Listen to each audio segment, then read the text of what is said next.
ಶಿಕ್ಷಕನಾಗಿ ನಾನು ವೃತ್ತಿ ಮಾಡ್ತಾ ಇದ್ದೀನಿ. 4 ವರ್ಷಗಳ ಕಾಲ ಅನ್ಅಕಾಡೆಮಿಯಲ್ಲಿ ಪಾಠ ಮಾಡಿದ್ದೀನಿ. ಭಾರತದ ಎಲ್ಲಾ ನಗರಗಳಲ್ಲೂ ಪಾಠ ಮಾಡಿದ್ದೀನಿ. ದೆಹಲಿಯಲ್ಲಿ ಮಾಡಿದ್ದೀನಿ, ಭೂಪಾಲ್, ಲಕ್ನೋ, ಗುವಾಹಟಿ, ಬೆಂಗಳೂರು, ಚೆನ್ನೈ, ದೊಡ್ಡ ದೊಡ್ಡ ಸಂಸ್ಥೆಗಳ ಜೊತೆಗೆ ನಾನು ಪಾಠ ಮಾಡಿದ್ದೀನಿ.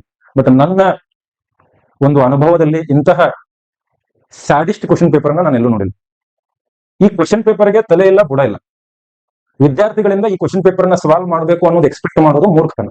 ಸೊ ಯಾರೇ ಈ ಕ್ವಶನ್ ಪೇಪರ್ ನ ಡಿಸೈನ್ ಮಾಡಿದ್ದಾರೆ ಅಂತವರು ಆ ಕೆಲಸದಿಂದ ನಿವೃತ್ತಿ ತಗೊಂಡು ಮನೆಯಲ್ಲಿ ಕೂತ್ಕೊಳ್ಳೋದು ಉತ್ತಮ ಇದೆ. ಇದು ನಾವು ಬೇಜಾರಿಂದ ಹೇಳ್ತಿದ್ರೆ ಏನೋ ಅಂತ ತಿಳ್ಕೊಬೇಡ್ರಿ. ಯಾಕಂದ್ರೆ ನಾನು ವರ್ಷಾನುಗಟ್ಟಲೆ ಪಾಠ ಮಾಡಿರ್ತೀನಿ. ನಮ್ಮ ವಿದ್ಯಾರ್ಥಿಗಳು ಒಳ್ಳೆಯದಾಗಿ ಎಕ್ಸಾಮ್ ನಲ್ಲಿ ಪರ್ಫಾರ್ಮ್ ಮಾಡಬೇಕು ಅಂತ ಆಸೆ ಇರುತ್ತೆ. ಬಟ್ ಇಲ್ಲಿ ಮನುಷ್ಯರಿಗೆ ಆಗುವಂತ ಕ್ವಶನ್ ಪೇಪರ್ ಕೊಟ್ಟಿಲ್ಲ. ಏಲಿಯನ್ಗಳು, ಮಂಗಳ ಗ್ರಹದವರಿಗೆ MPSC ಇದು ಮಂಗಳ ಗ್ರಹದ public service commission question paper ಮಾಡ್ಬಿಟ್ಟಿದ್ದಾರೆ. ಇಲ್ಲಿ ಡಿಫಿಕಲ್ಟ್ ಇತ್ತು ಕ್ವಶನ್ ಪೇಪರ್, ಕಟ್ ಆಫ್ ತುಂಬಾ ಕಡಿಮೆ ಇರುತ್ತೆ. ಇದನ್ನ ನೆನಪಲ್ಲಿ ಇಟ್ಕೊಳ್ರಿ. ಯಾರು ಆಲ್ರೆಡಿ ಬರ್ದಿದ್ದೀರಿ ಚೇಂಜ್ ಮಾಡಕ್ ಆಗೋದಿಲ್ಲ. ಬಟ್ ಇದು ತುಂಬಾ ಡಿಫಿಕಲ್ಟ್ ಅನ್ನೋದು ಅಸಹ್ಯ. ಡಿಫಿಕಲ್ಟ್ ಅನ್ನಕ್ ಬರಲ್ಲ. ಇದು ವಿಚಿತ್ರ ಕ್ವಶನ್ ಪೇಪರ್. ಇದು ಕಟ್ ಆಫ್ ಕಡಿಮೆ ಇರುತ್ತೆ. ತಲೆ ಕೆಡಿಸ್ಕೋಬೇಡ್ರಿ. ಯಾವ್ಯಾವ ಸರಿ ಮಾಡಿದ್ರೆ ಅದನ್ನ ನೋಡ್ಕೊಳ್ಳಿ.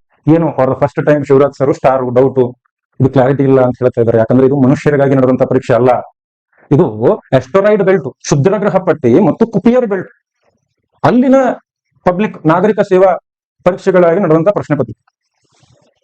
ರಾತ್ರಿ 10 ಗಂಟೆ ಮೇಲೆ ಇಷ್ಟು ಓಪನ್ ಆಗಿ ಬಂದು ಇಷ್ಟು ಬೈತಾ ಇದೀನಿ ಅಂದ್ರೆ ಅರ್ಥ ಮಾಡ್ಕೊಳ್ರಿ. ಈ ಕ್ವಶನ್ ಪೇಪರ್ ಕೀ ಆನ್ಸರ್ ನ ರೆಡಿ ಮಾಡ್ಬೇಕಾದ್ರೆ ನನಗೆ ಎಷ್ಟು ಬೇಜಾರಾಗಿರಬಾರ್ದು, ಬರೆದಂತ ವಿದ್ಯಾರ್ಥಿಗಳಿಗೆ ಎಷ್ಟು ಬೇಜಾರಾಗಿರಬಾರ್ದು ಅಂತ.